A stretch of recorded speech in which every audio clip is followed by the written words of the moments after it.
Ever since the Christian movement began, followers of Jesus Christ have said he was God in human form. But what about Jesus himself? Who did he think he was?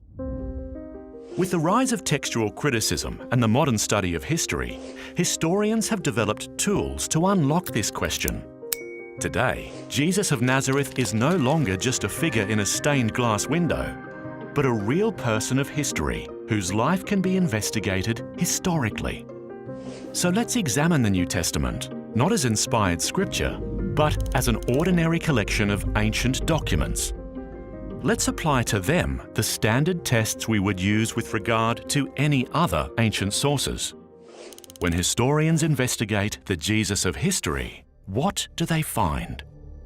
First, Jesus claimed to be the Messiah. The Jews of Jesus' day were waiting for a promised Messiah, a descendant of King David, a warrior king who would bring military victory and spiritual renewal to Israel. They were familiar with the prophet Zechariah's ancient words. "Shout aloud, O daughter of Jerusalem, behold, your king is coming to you. Righteous and having salvation is he, humble and mounted on a donkey." Jesus' triumphal entry into Jerusalem on the back of a donkey, the final week of his life, is attested in independent sources, one of the most important criteria for the historicity of an event. In doing this, Jesus was deliberately and provocatively claiming that he was the promised Messiah, the King of Israel. Moreover, the plaque nailed to Jesus' cross stated the charge against him, in mockery of his messianic claims.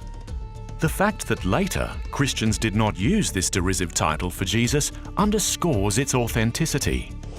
For first-century Jews, the word Messiah was packed full of meaning. By assuming this title, Jesus was claiming all of this for himself. Jesus also claimed to be the Son of God.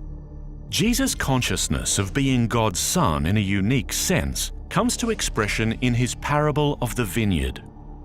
This parable matches Jesus' teaching style and employs Jewish motifs typical of his day, such as Israel as a vineyard, God as a father, the religious leaders of that time as tenants, and God's prophets as servants sent to the tenants.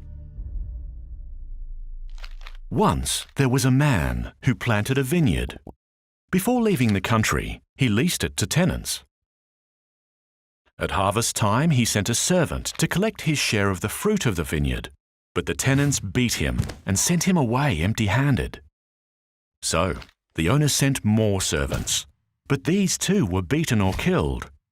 Finally, he sent his one and only son, saying, "Surely they'll respect my son." But those tenants said to one another, "This is the heir. Let's kill him, and the vineyard will be ours."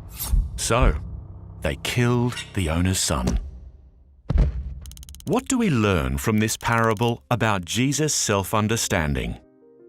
He thought of himself as the only Son of God, God's final messenger, distinct from all the prophets and even the heir of Israel itself. Third, Jesus claimed to be the Son of Man. This was Jesus' favorite self-designation, being used some 80 times in the Gospels. This has convinced the vast majority of New Testament historians that Jesus did, in fact, think of himself as the Son of Man. Notice, not just a Son of Man, but the Son of Man. Jesus was directing our attention to a vision described by the prophet Daniel. "I saw in the night visions, and behold, with the clouds of heaven, there came one like a son of man. And he came to the Ancient of Days and was presented before him. And to him was given dominion and glory and a kingdom that all peoples, nations, and languages should serve him." At Jesus' trial, the Jewish high priest accused Jesus. "Are you the Messiah, the Son of God?" His answer left no room for doubt. "I am." and you will see the Son of Man seated at the right hand of power and coming with the clouds of heaven." By applying all three of these titles to himself, Jesus was claiming in no uncertain terms that he was the very God his accusers worshipped. It's no surprise the Jewish court charged him with blasphemy and condemned him to death. But that's not all. New Testament historians are agreed that the historical Jesus also claimed to have divine power and authority to perform miracles, cast out demons, revise Old Testament law, and forgive sins. He even went so far as to claim that everyone's eternal destiny is determined solely by whether we believe in him. Jesus' self-understanding cannot be reduced to that of a Jewish teacher or a charismatic leader. No. In fact, by putting himself in God's place, Jesus was making a far greater claim about himself than anyone else ever has, before or since. So the question Jesus asked his disciples confronts each of us as well. Who do you say that I am?